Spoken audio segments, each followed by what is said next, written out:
Sa revue de presse, elle est fraîche aussi, les journaux viennent de sortir à peine.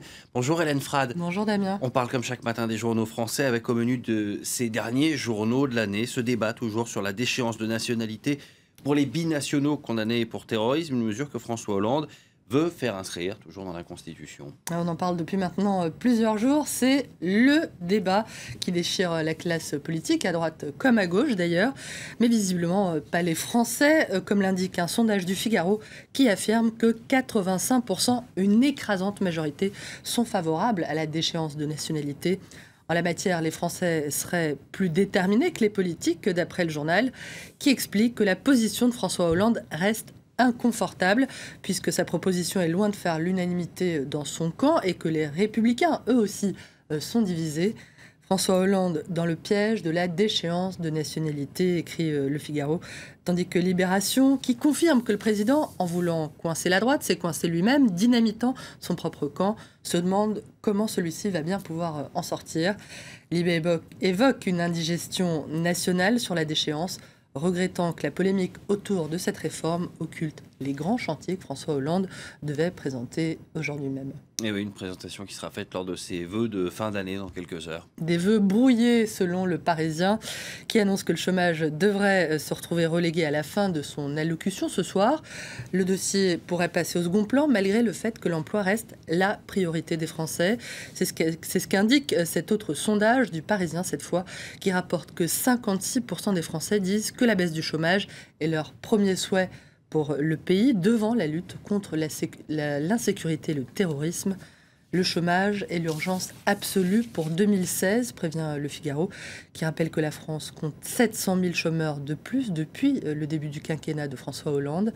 Cette augmentation continue du chômage contribue, on le sait, à l'ascension du Front National, dont la patronne Marine Le Pen aurait dressé un nouveau plan de bataille, selon l'opinion, qui raconte que pour éviter la répétition en 2017 du scénario des régionales, triomphe au premier tour, échec au second, la fille de Jean-Marie Le Pen va tenter de rassurer les électeurs, battre la campagne, élaborer la France, loin de Paris et des plateaux de télé.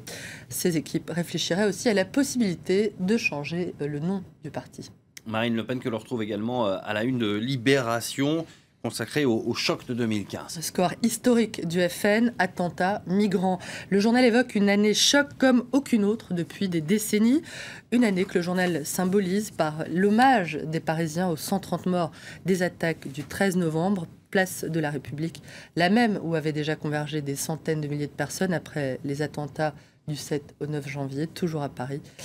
2015 s'achève, vive 2016, tout est à réinventer, se réjouit l'humanité, qui a choisi de saluer les solidarités et les luttes de ceux qui résistent, notamment les militants écologistes qui ont œuvré en faveur de l'accord lors de la COP 21.